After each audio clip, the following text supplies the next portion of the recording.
what he said. Without further ado, call upon the Prime Minister to propose the motion that stands in his name. Hear, hear.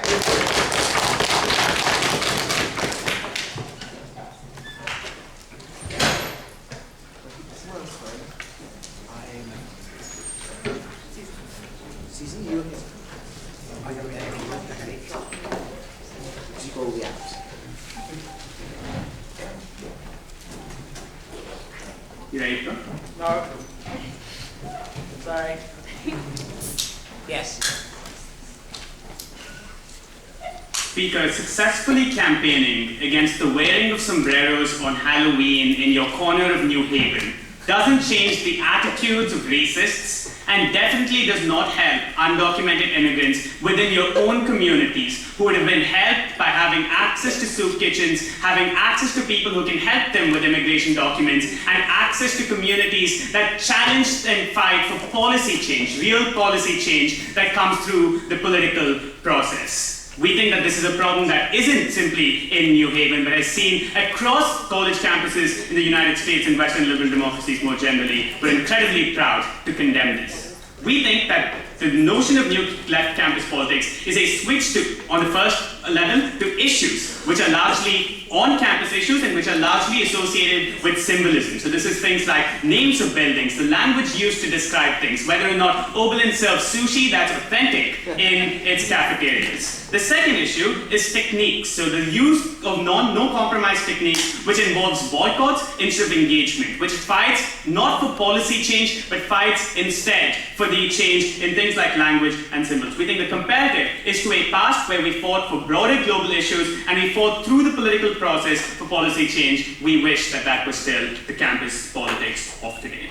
Two arguments then in the speech. The first one is why we think there has been a shift from materiality to ideology that is incredibly harmful. Recognize that the left does deal and does fight against structural issues, the structures of class, structures of race, and so on, that prevent people from achieving what they wish to achieve.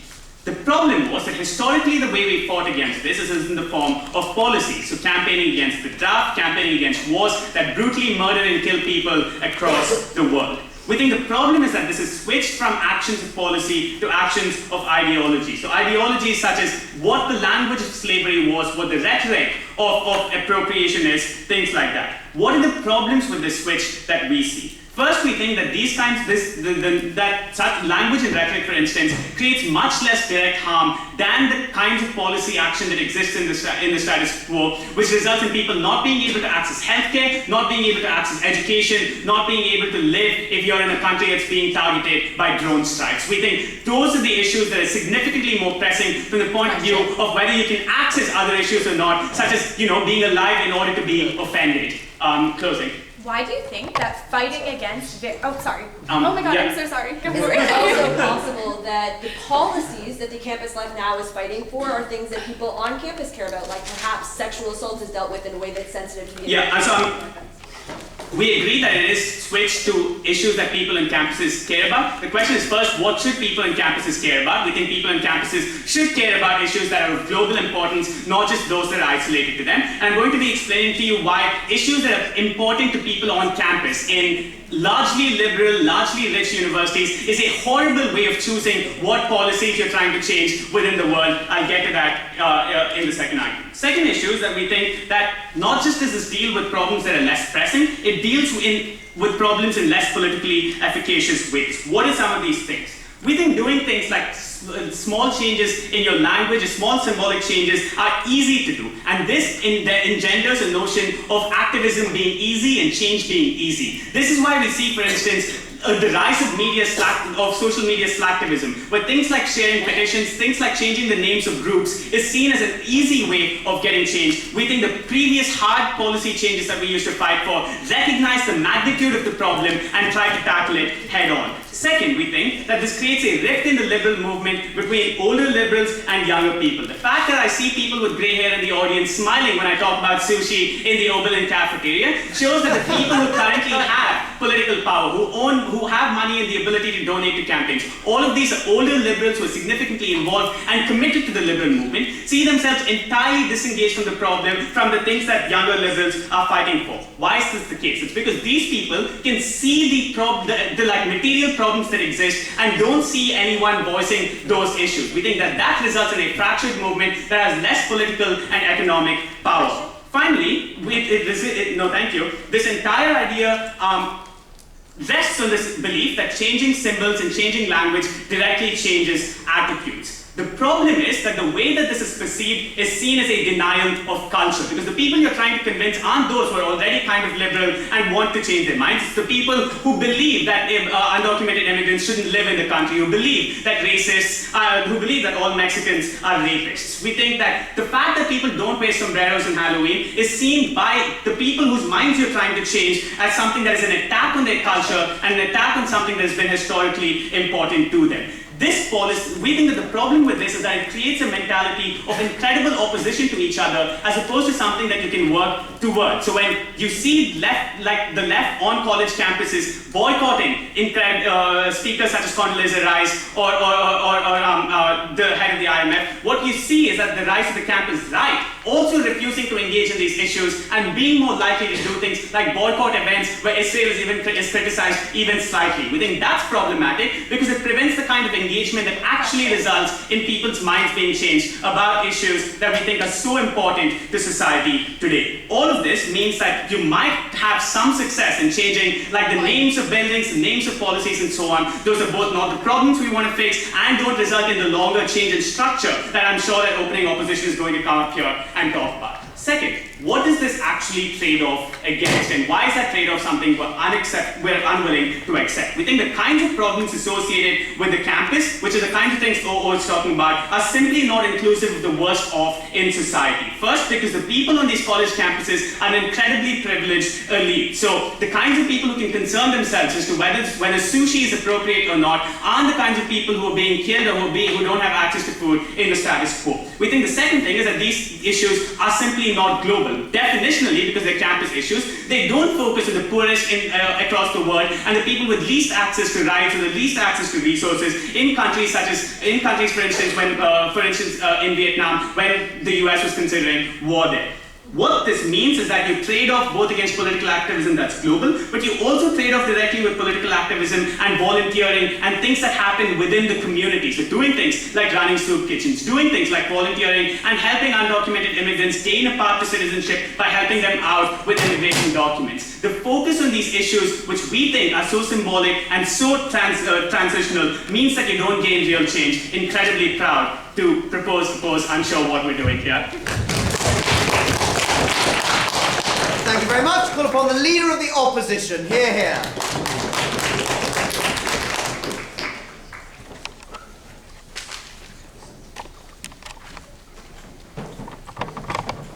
Before I get into substantive, I'm going to talk about the supposed trade-off that we got from the Prime Minister. I don't think that any of the policy advocacy that he talks about is necessarily mutually exclusive with campus advocacy for a few reasons. Firstly, if you engage people in what is happening around them and in what they see every day, be it the name of a building or sombreros on Halloween, you are necessarily going to get them more engaged in a movement that perhaps also seeks to affect policy change about illegal immigration or about soup kitchens in their communities. Secondly, if you're really angry at campus advocates for not taking on policy advocacy, then that encourages you to do that yourself, something that you wouldn't necessarily have done had you not been your attention drawn to the dichotomy that is posed. I don't think that any of the supposed benefits that Dhruva gives you are mutually exclusive with our side of the house. All right, now 3 constructive arguments in this speech. The first is the purpose of a university education. First argument under this. The purpose of a university is to increase access to society and access to education for everyone in that society that can attend that university. But first, in order to gain that education, you need to feel comfortable in that space. If you are made uncomfortable by having a slave owner on the side of your building, if you are made uncomfortable by being forced to read literature that you find deeply offensive and deeply troubling to you, these are things that we ought to address in order to promote access for the people who are probably going to be getting the most out of this college education in the first place. I'm going to talk more about context and the changing demographics of university populations later on. But the second argument under the purpose of a university education is that it ought be to a certain extent self-directed. So we don't think that colleges exist in the status quo to just inculcate people in the wisdom of their elders and teach children exactly how or why to behave. Like, that's what high school is for. That's why you can't major in something in high school. In college, you select your own classes, you select what and to a certain extent how you want to learn. So things like demanding trigger warnings in your classroom or demanding that a certain speaker not come to your university are totally acceptable when you take the university as a place where people decide what and how they want to learn things, rather than, as Dhruva would like to see it, a place where you are just injected with all of the knowledge of your elders and then walk away a complete clone of those people. Second constructive argument here, why these demands are legitimate. So I'm going to go through a list of a couple of common demands that are both uncharitably and untruthfully characterized by opponents of the New Left. First of all, trigger warnings. Trigger warnings don't seek to shut out certain discourse, they seek to warn people about what discourse is going to be happening. So if you're in an English literature class and there is a very vivid description of a racialized crime or a sexual assault in the book that you are reading, we think that for people for whom that might incur severe psychological harm, they should probably know about that when they are going to be discussing that book. And furthermore, if they know that this is a university policy, it A, shows that the university cares about their emotional well-being, something that we think is hugely important, particularly for minorities and women who often feel shut out of campus discourse in the first place. But secondly, it means that you are more likely to engage with material even when there is no trigger warning, because you know that the fact that there is not one means that you can read it safely and without having to worry constantly that you will come across something that is deeply emotionally troubling to you. Secondly, safe spaces. So safe spaces are merely a place where people of similar backgrounds, oftentimes underprivileged groups, can come together and discuss the harms that have been done to them by their identity. Oftentimes, these are very day-to-day things. It's just a place to vent about the very real day-to-day hardships about being black or being a woman. These are what these things are. So, A, we don't think that they're necessarily exclusionary. It's just a white person probably isn't going to want to sit on a discussion of people bitching about white people. But secondly, even if they are exclusionary, they're a legitimate form of campus cultural advancement because they allow these people to be more comfortable in their identity by expressing the problems that it is caused to them on that university campus. Thirdly, canceling speakers. So anytime that a university invites a speaker, they are tacitly engaging and authorizing those views to be held. So if you think that Condoleezza Rice is a war criminal, you maybe don't want your university to be inviting a war criminal to come speak. That's something that, so if Hobart invited Condoleezza Rice, you would say they are tacitly endorsing those views, at least as a legitimate view to be contended with. Also, we think it's principally unjust for the side that's allegedly defending free speech to say that students can't demand for something, because in the status quo, in the real world, we allow things like the KKK to march around, even though that's demanding an abrogation of speech. That's principally inconsistent. Sure. Time and resources spent in organizing protests against the syllabus are time and resources not spent protesting drones raining down bombs on children in Pakistan. How are these two not mutually exclusive? So that brings me to my fourth point here, is that emotional harm is consistently undervalued relative to physical harm on their side of the house. We see no reason that if something causes you to go into a panic attack and can't deal with the emotional stress that it's causing you, we think that that is very similar to many acts of physical violence, yet on their side of the house they consistently say that people should just get over it. But I don't think that if someone walked up to me and shot me in the foot on the street, I would similarly be told to get over that physical assault on my rights. We think that on our side of the house, what the New Left is pushing for is simply an equivocation of emotional harm with physical harm, something that has been consistently denied by society writ large, and particularly these elder liberals who have no sympathy for the New Left. But thirdly and finally, under constructive arguments, on backlash. So the reason that campus groups oftentimes demand things and submit these in such extreme ways is because they know that that's the only way they have any bargaining power or leverage. If they simply asked nicely for the dean of their college to change something, they probably wouldn't be engaged with, because deans of colleges get thousands of letters asking them to do stuff all the time. But if a significant portion of the student body demands that they do something, that is something that necessitates engagement on the part of the university administration, and thus is a starting point for dialogue, even if they don't get the most extreme quote-unquote demands that they are asking for. They at least get some sort of middle ground because the administration is forced to engage with them. Also, secondarily, every social movement generates backlash. They talked briefly about the campus right, but didn't talk about any harms associated with it. They merely gave you this non-existent trade-off about policy advocacy and advocacy on campus. What they need to demonstrate on side government is that the backlash to these new tactics is so severe that they outweigh any of the numerous benefits that we just outlined to you in this speech for these people. For all these reasons, very proud to oppose. Thank you very much. Call upon the Deputy Prime Minister. Hear, hear.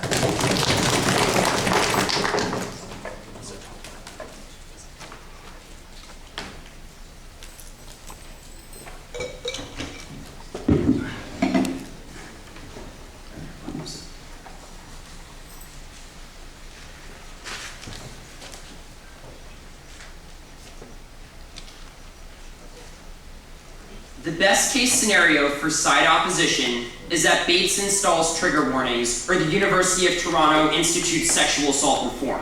But even while that happens, no change happens at Liberty University, at Wheaton College, or for the daily women walking down the street who go to community college who get catcalled every day. Because at the heart of the campus left movement is a deeply contradictory ideology. The idea that we have to care about more than ourselves, and yet a self-serving, atomized form of social justice that they embrace. Because on the one hand, they say we need to care about these problems, but at the same time, we only care about them when they happen to people who go to school with us. That is why we're proud to propose 4 things in this speech.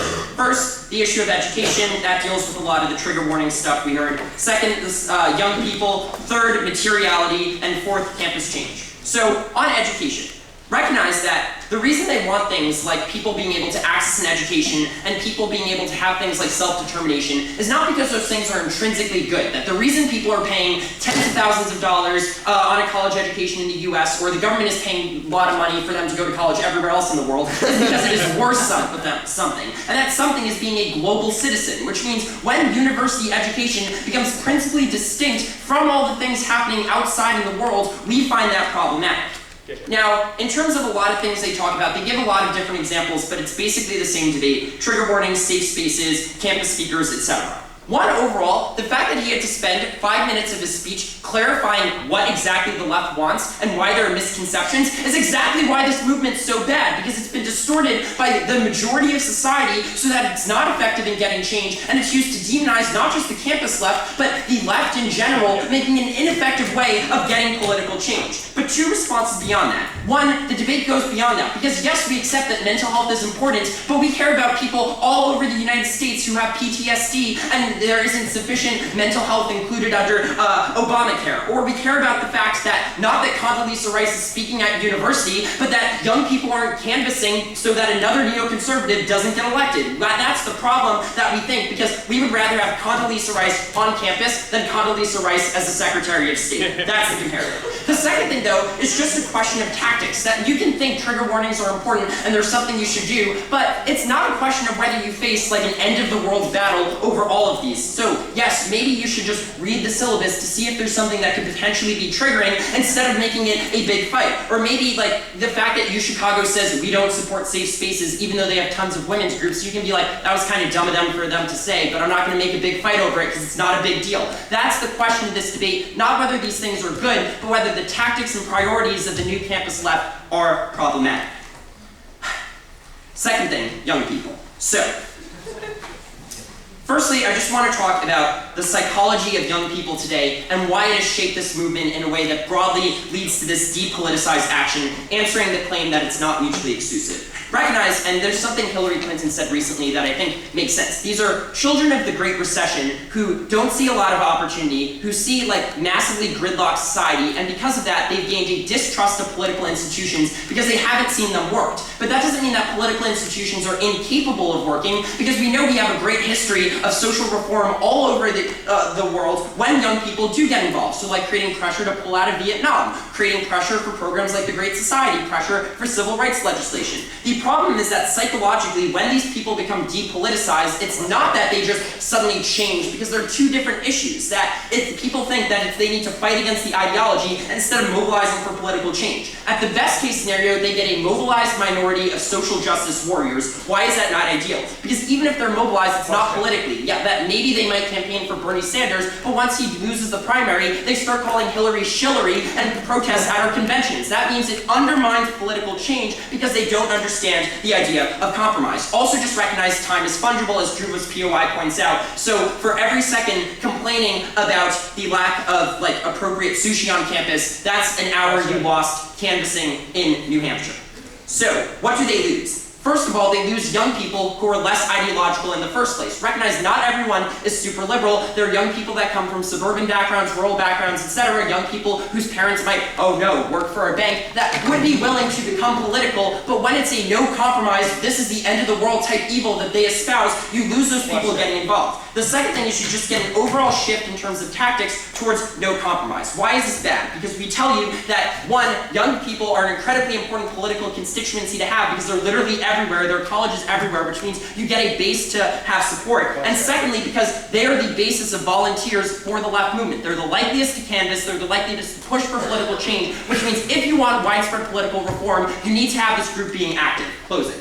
No compromise was the same tactic applied by people who protested Vietnam. They just said no compromise at the point of legislation. What's the difference between moving the timeline up to the moment of protest instead of waiting for laws? Sure. So one, we say even if it's no compromise for legislation, the fact that they are pushing for action on the left means that then you have two poles and you can have compromise at the center, which leads to reform. So the fact that there was a more active left then meant that there was a greater threat. Right now we have a very active right in the form of right-wing populists and the Tea Party, but we don't have something comparable on the left to the same extent because they die out once Bernie Sanders dies out. So quickly on materiality, just refuting what we heard about the fact that we equate emotional and physical pain. Recognize that that's not just the question, because we recognize emotional pain is important, but it is intersected with issues of class, issues of racial oppression, and when you only focus it on one area in a campus, you don't recognize that other people who maybe don't go to debates also have emotions that you should care about. That's what our side of the house deals with.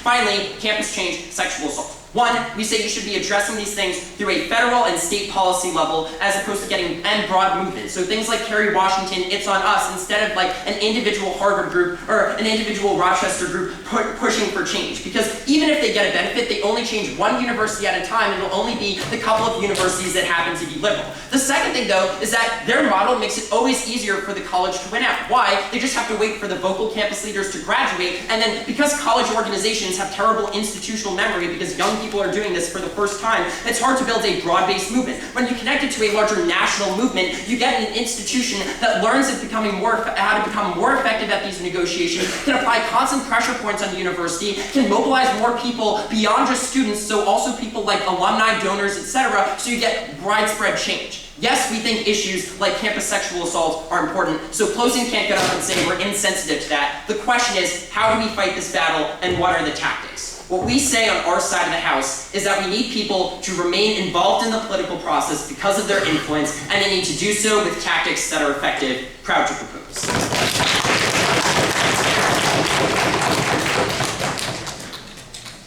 Thank you very much, and now the Deputy Leader of the Opposition. Hear, hear.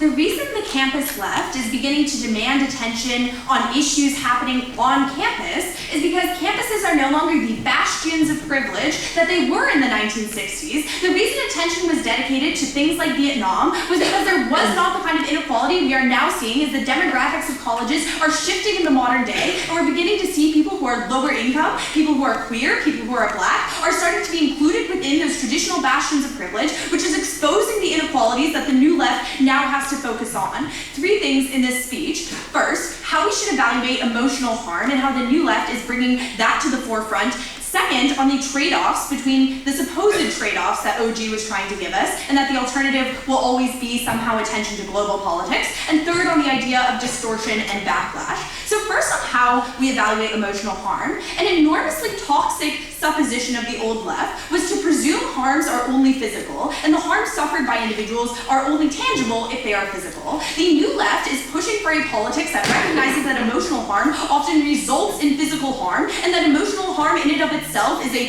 horrible thing to suffer through. And to the extent that colleges are constantly enacting emotional violence on students in those colleges, we should protect those students from the emotional harm that they are bearing as a result of a lack of trigger warnings, as a result of a lack of safe spaces. What does this mean? The problem is that the dismissal of these by opening government is incredibly toxic and leads to the very sort of stigmatization of emotional harms that has been perpetuated by the left. So the problem is, to the extent that you constantly prioritize issues like soup kitchens over issues that are currently affecting individuals every day, you are eliminating the fact that mental illness is something valid and something suffered by individuals and is currently not being protected from. But additionally, we tell you that given that you need to stop stigmatizing this, we think it's completely valid of the New Left to focus on this. So second, on trade-offs, and the idea that this is something that will automatically problematize because we won't have actual social activism. The problem is they're kind of trying to construct for you this trade-off that I don't think actually exists. So recognize that before recent activism, what it was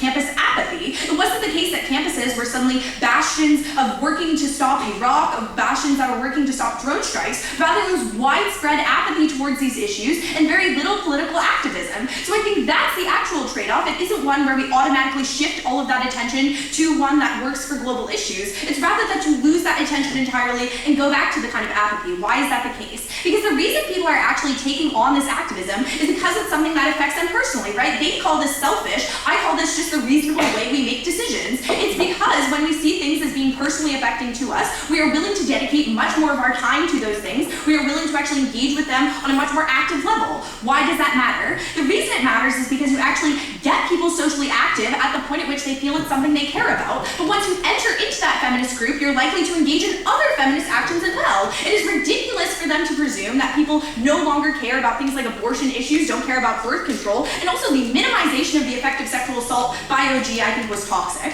The reason that this matters is because when people join the feminist movement on college campuses, they are simultaneously pushing for things like trigger warnings, but at the same time, because they recognize sexual assault is something that's triggering, they're also pushing for sexual assault regulation on college campuses. The answer we get to this is ridiculous. They say, why shouldn't we push for federal legislation? That's what the New Left is doing right now on college campuses, is pushing for federal legislation of sexual assault and Title IX violations. That's the kind of thing that's actually happening from the New Left, and the reason the Obama administration is actually investigating sexual assault on college campuses is because the New Left were the people who brought attention to it in the first place. So the very kind of federal laws that they want is what the New Left is currently working on. But we also tell you that the way you get politically active adults is by cultivating a culture of empathy. So what do we mean by this? At the point at which you are creating a culture of empathy because you are looking at issues that affect people who they interact with on their daily lives, it means that you can actually develop empathy for other individuals and the problems that are suffered by them. So at the point at which you are able to engage with people on a daily basis, talk to them about their complaints, and talk to them about the ways in which this is incredibly toxic for them, we think that's a good thing. Go ahead. Title IX fights sexual assault on college campuses. You fight for mental health on college campuses. We preferred an old left that focused on national and global issues, and the impacts of that will always outweigh yours. I'm sorry, but again, this trade-off is artificial, because at the point at which you fought for this on college campuses, you're more likely, once you graduate, to fight for it in the workplace, because you now feel that the places you should affect are those that you are within. So it makes no sense to me that a politically active college student would go into the workforce and then immediately abandon all of those causes. Rather, they would just adjust their advocacy to the new space that they are occupying and push for those very kinds of sexual assault regulation in the workplace. I think that's a completely artificial trade-off. The third thing we want to talk about here is distortion and backlash, which is, I think, compelling from the OG, but inaccurate. Why is this? During the Old Left was also often completely mischaracterized by opponents. What does this mean? The type of sushi incidents that OG is talking about is the same as the way feminists were characterized as bra burners in the 1960s in spite of never actually undergoing bra burning. That is the same false equivalency that was drawn in the 1960s. However, we wouldn't say that we don't want the feminist movement as a result of its false equivalency with bra burners. Rather, what we would say is that you need to push back against those characterizations and make it and have debates like this, where we expose what the new left is actually working towards, rather than the thing that came up on Heat Street or whatever Harry Elliott likes and keeps showing up on my Facebook. I think at that point, what we're arguing for is that this distortion is artificial. But I also think Matt gives you a very good weighing mechanism for this. To the extent that backlash arguments, I think, are only compelling in debate rounds if they actually outweigh any of the gains that are made. I don't think OG could sufficiently prove to you that this backlash was enough to stymie any of the change that we're actually seeing. But I also think it's artificial of them to try and claim that the only thing that's being focused on is sombreros and sushi. Like, again, this is a good tactic, but it's not accurate. The accurate thing that's actually happening is those are the things that are picked up on by conservative news outlets, but the thing that are actually making daily changes in our lives is the thing like my women and gender studies professor putting trigger warnings on the types of books we're reading, so I don't have to read about sexual assault and be re-traumatized as a result of having to undergo that dialogue. I think it is just artificial of them to claim that the kind of suffering people have as a result of lack of access to the new left is invalid. I think much of this suffering is very real and suffered by individuals. At the point at which we tell you that it's much easier for you to affect change on college campuses, like, look, the reason why it isn't that much of a trade-off is because when you dedicate time on college campuses, you can get change much faster than you can trying to protest things like the war in Iraq, which we think needs a much larger amount of your time. So at the point at which people are trying to make those calculations, we think they're more willing to dedicate time to things that are happening on campus, to things that don't take that long to change, and to things that they don't need to convince stupid Republican congressmen aren't a good idea. Like, it's deeply unclear to me if you would actually get the amount of people necessary to affect the kind of changes.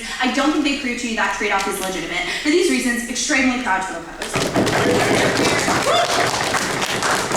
Thank you very much. And now the Member of Government. Here.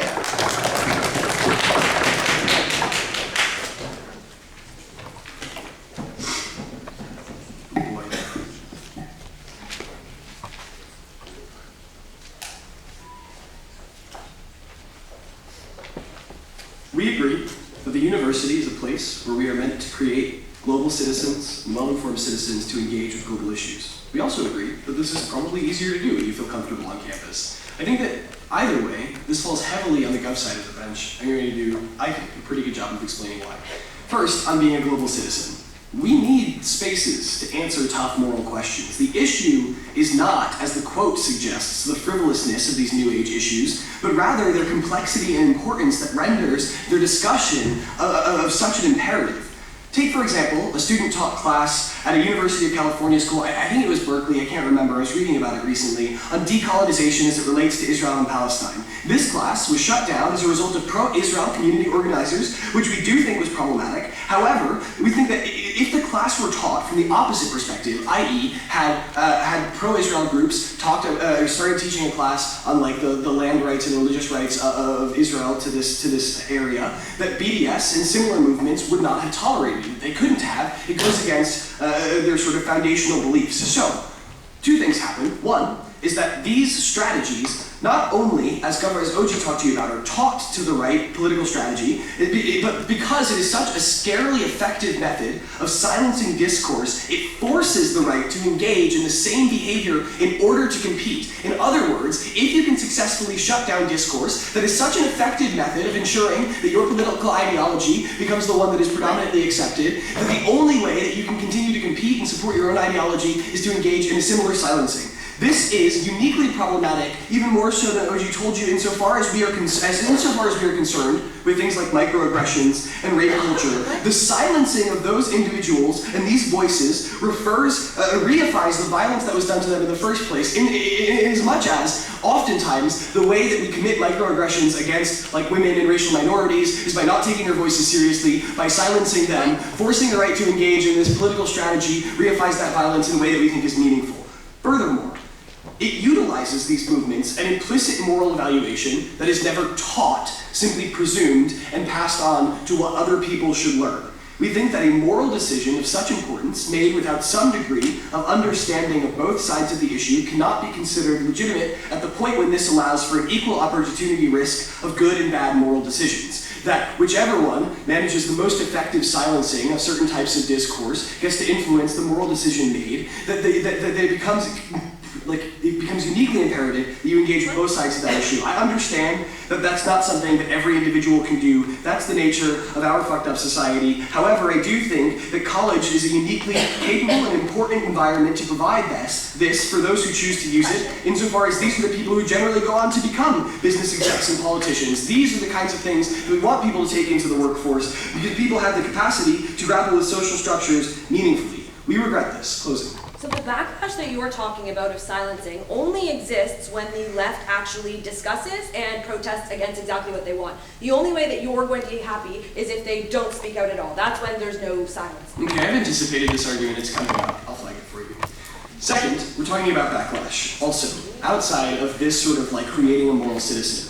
Understand that people do not engage meaningfully with the political ideology in a complex way most of the time. By this I mean those who would criticize the left do not differentiate between protesting sombreros and those who help fill out citizenship and visa papers. They think of the left as a single coherent movement, so protests about trigger warnings are viewed as frivolous, become the face of the left, and this causes people to dig in their heels, and this is problematic because criticisms of language and content are uniquely dangerous for those engaging in those criticisms. When you protest the Vietnam War, the opposition to your ideology is discussion. It is not the start of another war in Vietnam. When you discuss rape, it does not often lead to the actual act of rape. It results in a discussion. However, when you protest language and imagery, it is a uniquely easy form to create and engage in backlash. For example, if you were a blogger talking about trigger warnings and traumatic experiences that you've had in your past with sexual assault, what happens is that the barrier to sort of protesting that in a way that's damaging to you is so low that it's as easy as writing back a vivid description of what the kinds of like sexual assault that you would commit onto that person. That's incredibly problematic. When a black leadership group on our campus in Rochester starts talking about how they think that the language that we use is problematic, what they receive are yik-yaks talking about burning crosses in front of the Douglas Leadership House. When you are protesting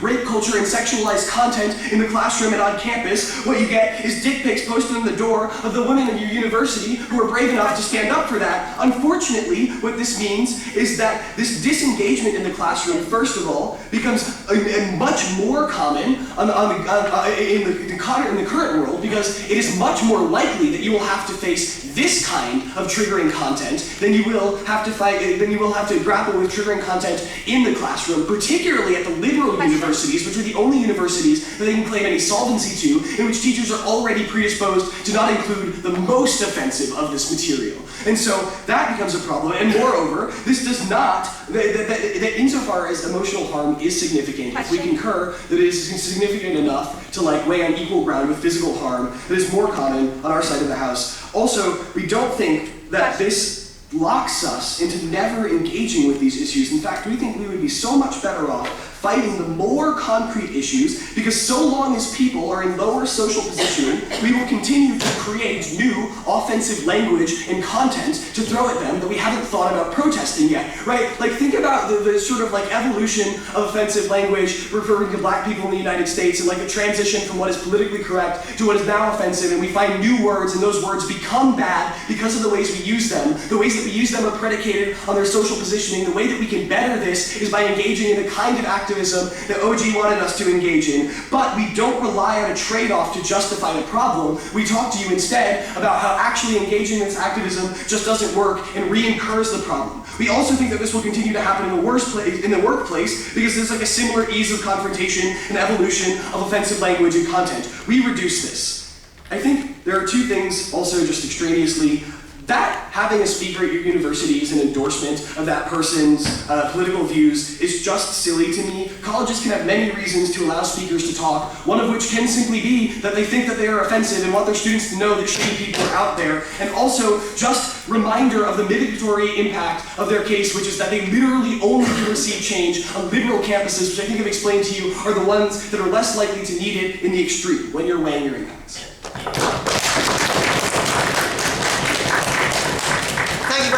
And now the member of the opposition. Hear, hear.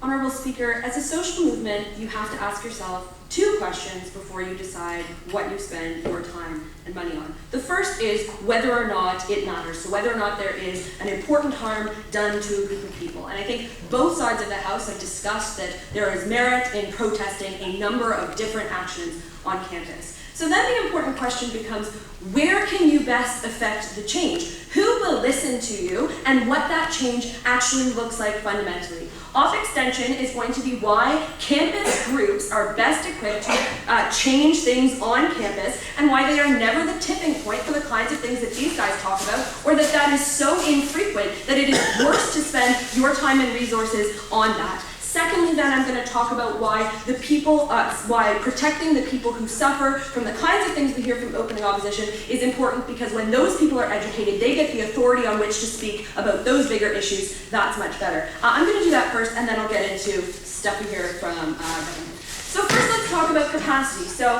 why do we think that social groups on campus can't actually influence the kinds of things that they talk about? Three main reasons. First of all, the gatekeepers are far removed from the individuals on the college campuses. So they are politicians who enjoy a certain degree of distance from students who, by their very nature, haven't graduated or entered the workforce yet. So they follow their own economic and political incentives that come either from their political party or any number of other groups that actually have some sort of political influence by nature of their job and of their credentials. But secondly, students aren't yet seen as authorities on these particular issues. So they literally haven't even completed an undergraduate degree. So the extent to which they tell you that they don't want an intervention in this country to look X way, it's very easy for everyone to dismiss that as being an uninformed opinion of random students that haven't experienced it and have never been in government or situation room, etc. But thirdly, students are not the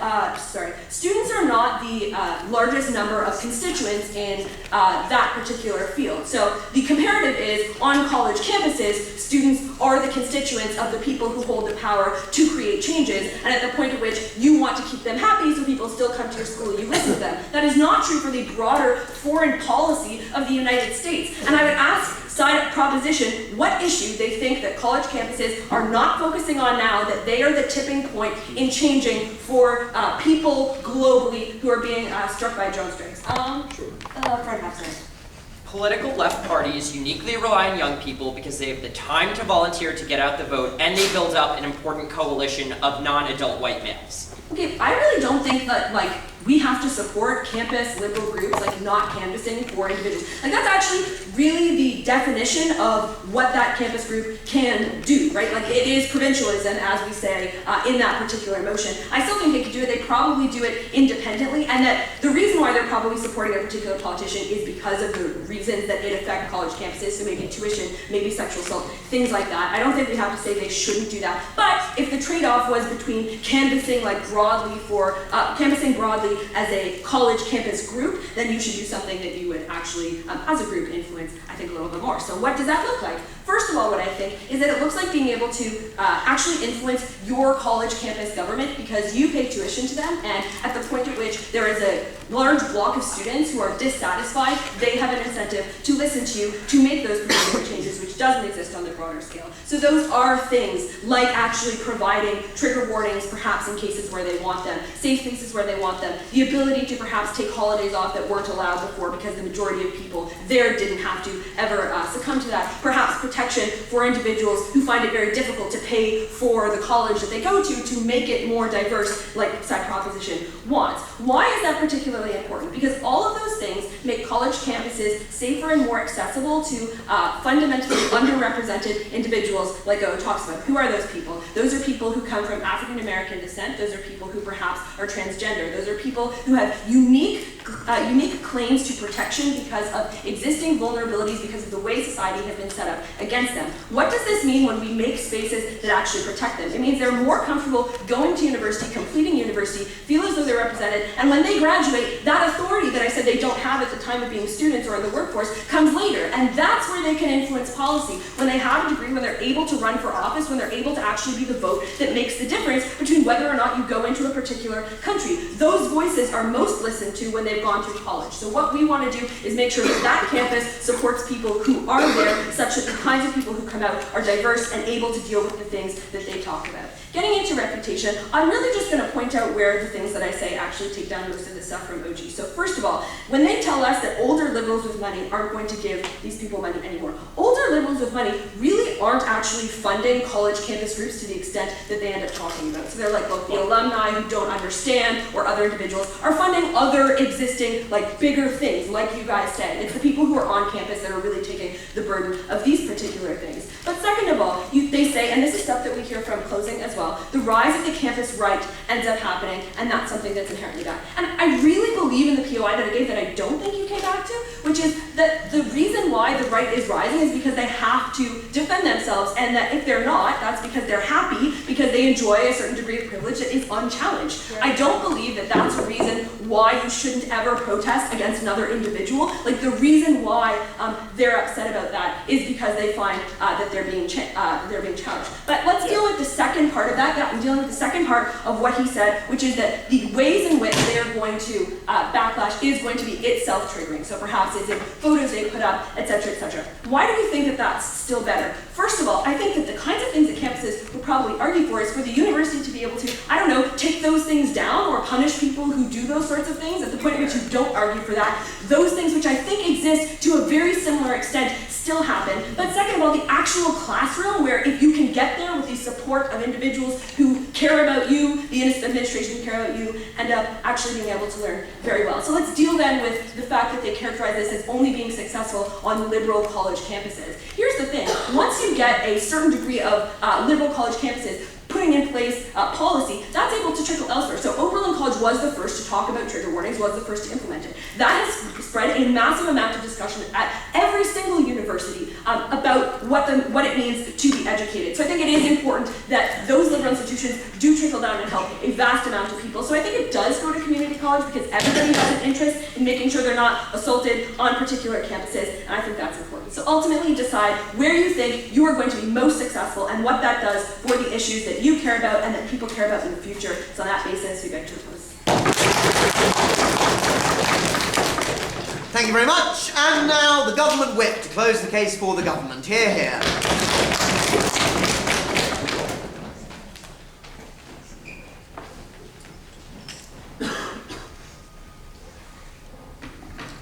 I'm a little scared about talking into this mic. Okay, I'll do it.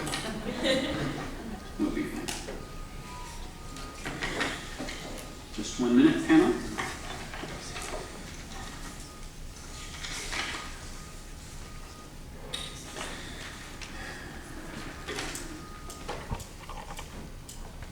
Panel ready?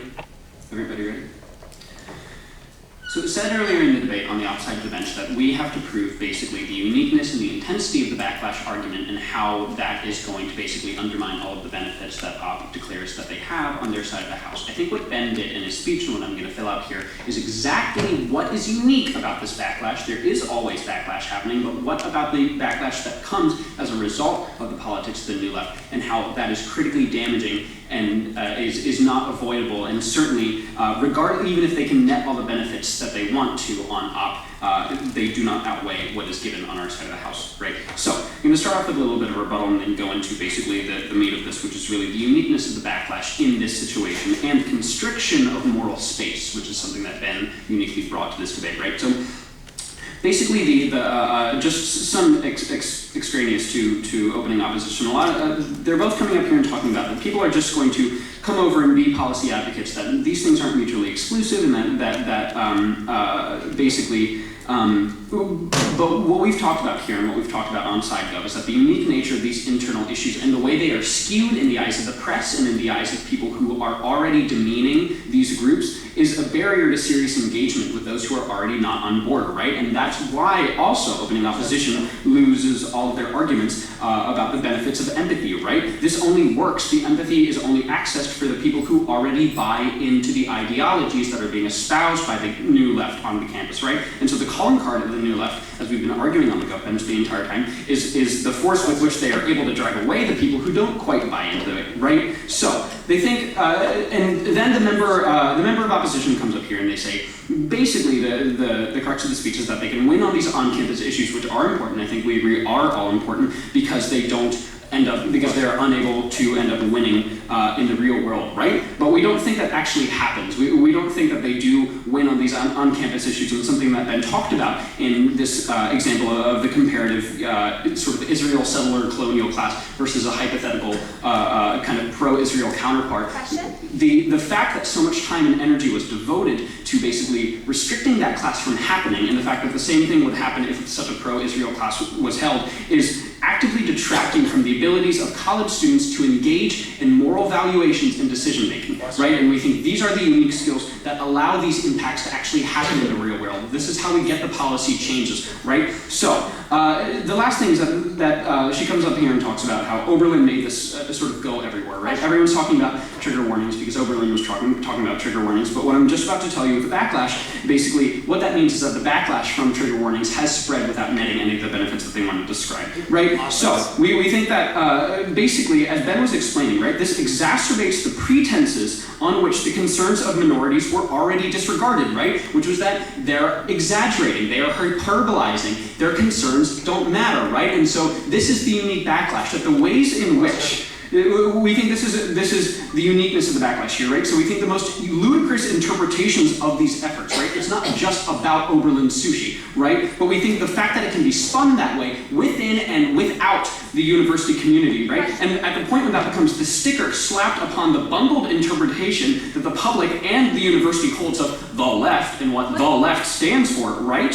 What this does is basically it creates the potential for backlash and the potential for dismissal incredibly easy. That's what Ben was talking about when he talked about the low bar set for backlash, right? And the other thing that Ben talks about is the nature of language and its mutability, right? Let's think about how powerfully the word thug has been charged in recent years. It was not always like that for the existence of that word, right? We think the power of language and its ability to change, cutting off and encouraging people to stop using words just means in their mind they're going to move the semantic load of those words to other ones, right? This is an intractable problem. It is not solvable this way. And what Ben tells you is that you do not get these benefits, right? You do not get any of the benefits they're describing by basically curbing this. I will take front.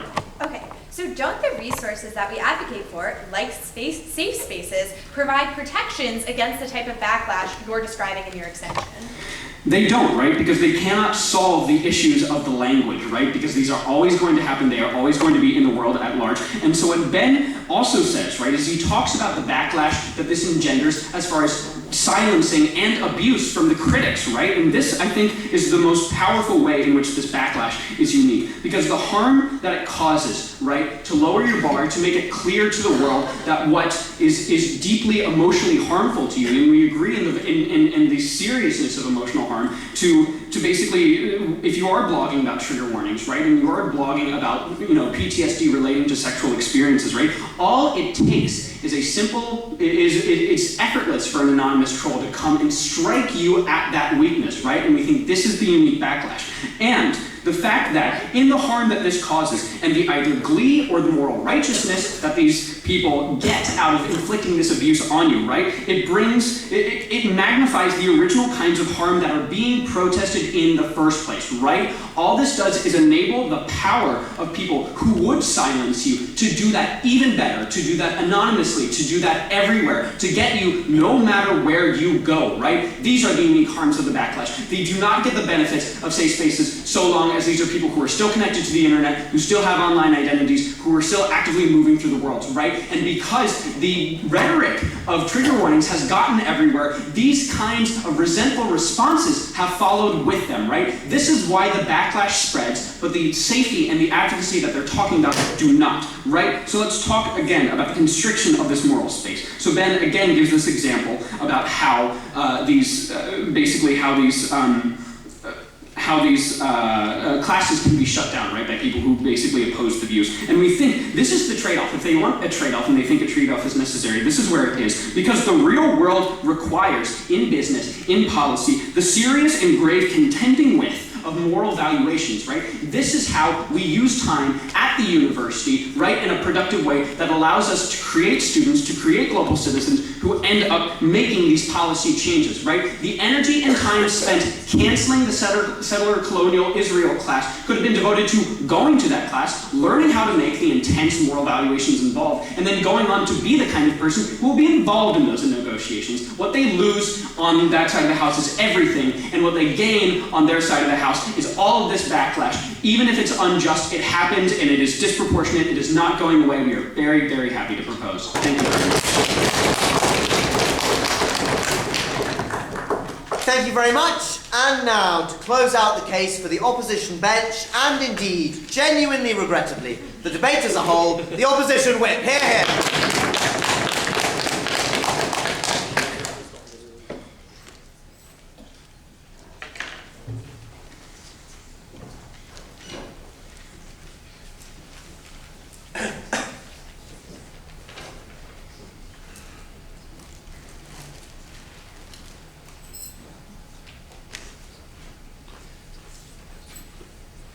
Admittedly, Honorable Speaker, I think it is a difficult world in which you choose to take a stance for something you believe in and someone pushes back.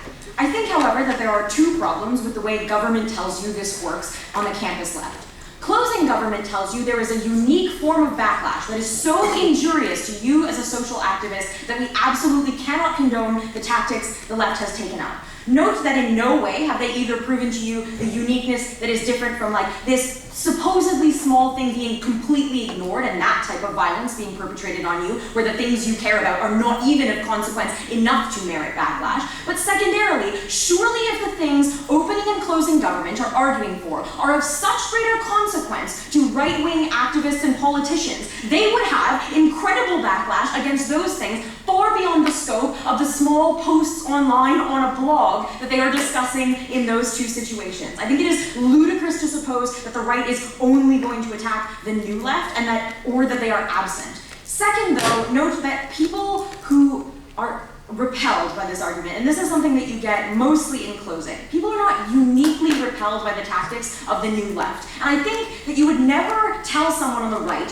don't argue your methods this time, at this end of the spectrum, in this way. Don't argue such a small cause, because you'll be branded a right-wing supremacist. We don't do that on the right. I think that they gave you no conception of what is unique about this set of ideologies on the left that merits that kind of characterization. Yeah. So two things. What does or who does this activism affect? And then is this activism effective?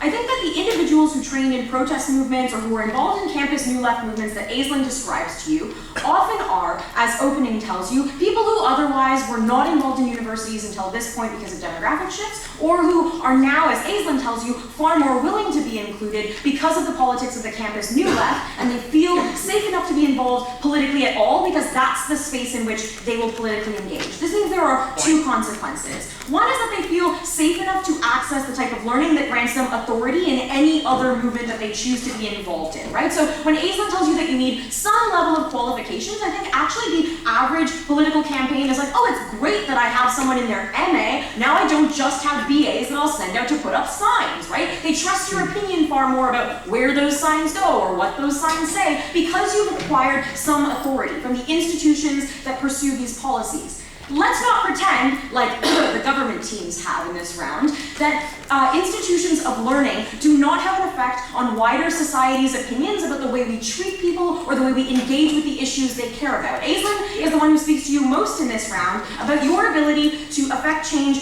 outside of the university only occurring when you accrue enough change in the only space where you can be the most efficacious because you are the most important constituents.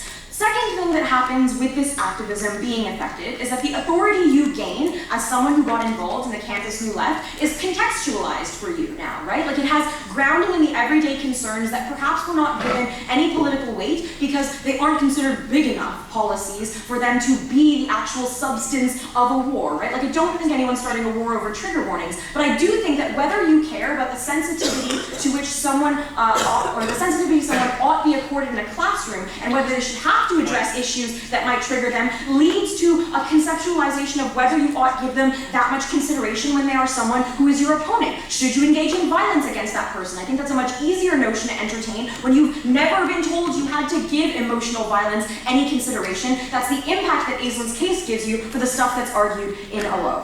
Sure. We told you that the New Left has become disaffected politically and doesn't believe in change. Why shouldn't we regret the loss of the youth as a powerful political constituency? I just think that's hilarious because they are arguing for little changes on their campuses in OG's conception, so they at least believe in small change, but they are also arguing that those things ought to be applied elsewhere, and unfortunately only universities are picking them up at the moment. So they do believe in big change, they just haven't found a way to be absolutely perfectly efficacious outside the space that they exist in, right? Like, man, I can't change any policy in the biggest bank in Canada, but it's probably because I'm not there, right? It's probably because they have no idea who I am and do not care what I say, because I, at best, pay them fees to hold my money for me. I don't have any, I give it to schools who happen to listen to me about the things that I care about because I'm their constituent. Aislinn tells you, and this is the second part of her extension, the second theme in my whip, that this activism is effective, uniquely so. The round needs to consider not just the efficacy of activism, but also do activist movements have any obligation to be effective for their constituents? Aislinn tells you yes, that it is the thing that encourages people to be involved in that later in life, which is the concern that Opening Gov has, is like, we're never gonna deal with the big issues because we did stuff in school. It's like, that's not true. I will deal with the big issues because I was involved in school. I think that Aislinn tells you this best when she says, you ought to do things where you are in the position to be the most effective about producing that change. That is the only instance in which change will occur and can set examples for someone who is unwilling to entertain that change. So perhaps not every school has trigger warnings, but every school has now had to consider a position on trigger warnings and on caring about their students to that degree and at that level because someone introduced that discussion and it was the New Left. Students are in a formative position in their life, right? And it's on campus that they are most able to leverage that formative position without being attacked for a lack of credibility or authority. The women who were shot at École Polytechnique, for example, demanded change from their institution, that they had to be protected, not just because they wanted to feel safe at school, and they really did, and didn't when there was a shooting of women in engineering, but also because they were afraid of the long-term effects that women training in engineering would be discouraged from ever entering that field, right? Since education is the primary tool with which we socialize people into the positions where they affect change and have power, it is necessarily the case that you have to care about the conditions under which they access that education and whether they are granted the means with which to do so. Otherwise, the standards outside not only have no reason to change because there is no set example, but secondarily have no one trained with any alternative ideologies to suggest a change to the outside world that happens when you leave school with an education that was informed by things like the New Left. OG makes a big statement. They tell you that we don't care about the material things in the world anymore, that we have shifted to ideology.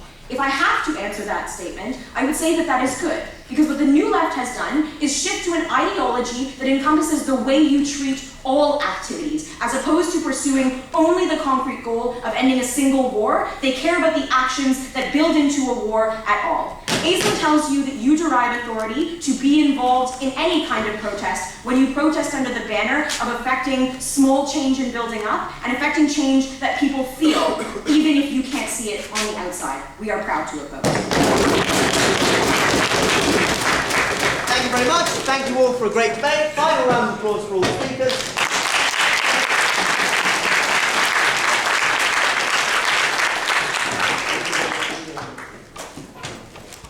Let's go.